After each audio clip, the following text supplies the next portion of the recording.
Hello बच्चों, नमस्कार, जय हिंद, प्रणाम। कैसे हैं आप लोग? उम्मीद करता हूं बढ़िया होंगे, मस्त होंगे, जबरदस्त होंगे। तो प्यारे बच्चों, ये वीडियो आपके लिए बहुत ही खास होने वाली है कि आपका एग्जाम है और एग्जाम को किस तरीके से आप लोग एग्जाम्स को अटेम्प्ट करेंगे कि आपके 90 में से 90 मार्क्स आने वाले हैं।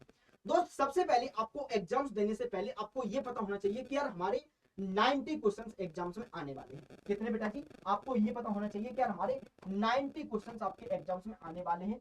30 आपके फिजिक्स से, 30 आपके केमिस्ट्री से और 30 आपके बायो से। ये आपके फिजिक्स, ये आपकी केमिस्ट्री और ये आपकी बायोलॉजी। ठीक है बच्चों? अच्छा, और इतना भी आपको याद होना चाहिए कि ये तीनों के तीनों जो सब्जेक्ट है ये आपके एनसीईआरटी बेस्ड आएगा, तो आप लोग बिल्कुल डरना। ठीक है बेटा जी। दूसरी बात, आपके एग्जाम्स में जो इंपॉर्टेंट इंफॉर्मेशन ये है कि आपका जो एग्जाम है वो निगेटिव मार्किंग पर है। निगेटिव मार्किंग पर है। जब ये निगेटिव मार्किंग पर है दोस्त, तो भैया तुक्काबाजी तो बिल्कुल मत करना।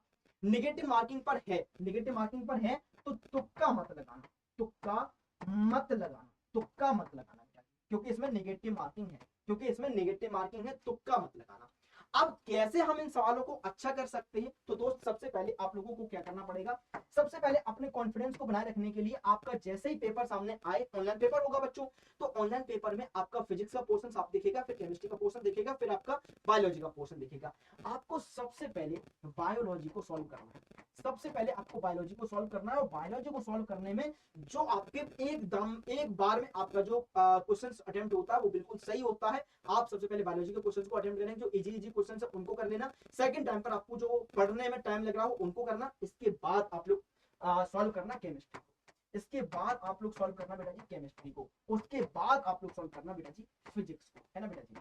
उसके बाद आप सभी लोग सॉल्व करना फिजिक्स को। तो इस तरीके से आप लोग स्ट्रेटजी को अपनाना, क्योंकि बेटा जी अगर हमने पहले ही फिजिक्स ले लिया या फिर हमने पहले ही केमिस्ट्री ले लिया तो बेटा जी आपका जो कॉन्फिडेंस है वो हो सकता है कि डाउन हो जाए। लेकिन मैं ये नहीं कह रहा हूं कि जरूरी नहीं है कि सिर्फ आप बायोलॉजी को सॉल्व करें। हो सकता है कि आपके पेपर में बायोलॉजी लेंथी आ जाए, तो फिर आप केमिस्ट्री से भी शुरुआत कर सकते हो। लेकिन आपको जैसे ही आपका पेपर सामने होगा तो आपको आइडिया लग जाएगा कि सबसे पहले मुझे क्या सॉल्व करना है। तो मेरा कहने का मतलब ये है कि आपको सबसे पहले जो सरल सब्जेक्ट लगे वहां पर, जो आपको सरल लगे, उसको सबसे पहले आपको अटेम्प्ट करना है, जिससे कि बेटा जी आपका जो कॉन्फिडेंस लेवल है वो कॉन्फिडेंस लेवल आपका बढ़ेगा। और जब कॉन्फिडेंस आपका लेवल बढ़ेगा तो बेटा जी आपका एग्जाम बढ़िया जाएगा, अच्छे से जाएगा। कभी कभी क्या होता है ना, कुछ बच्चे गलती क्या कर देते हैं कि पहले दूसरे क्वेश्चन भी फंसे रह जाते हैं, जिससे कि बहुत ज्यादा टाइम निकल जाता है। तो लेंथी क्वेश्चन को अटेम्प्ट करना, लेकिन बाद में जिस तरीके से आपका टाइम बच जाए उस तरीके से आप लोग एग्जाम्स को क्वालिफाइड कर सकते हैं, उस तरीके से आप लोग क्वेश्चन को अटेम्प्ट कर सकते हैं। ठीक है बेटा जी?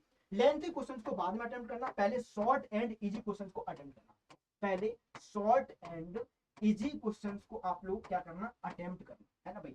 चाहे वो आपका फिजिक्स का हो, चाहे वो आपका केमिस्ट्री का हो, चाहे वो आपका बायोलॉजी का हो, इन पहले क्वेश्चंस को जो आपके इजी हो, सरल हो, उनको पहले अटेम्प्ट करना। ठीक है बेटा? इसके बाद आप लोग लेंथी क्वेश्चंस को अटेम्प्ट कर सकते हैं टाइम के अकॉर्डिंग। अगर आपका टाइम बच गया तो आप लोग उनको सॉल्व करना, नहीं टाइम बचे तो तुक्का मत लगाना।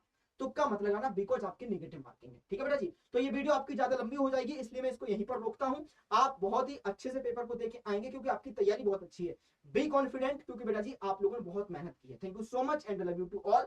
ऑल द वेरी बेस्ट दोस्त। मिलते हैं कल पेपर डिस्कशन में, उसके बाद आपको बहुत ही जल्दी मैं बता दूंगा कि आपकी कट ऑफ क्या जाना है। ओके दोस्त, चलिए, thank you so much and love you to all.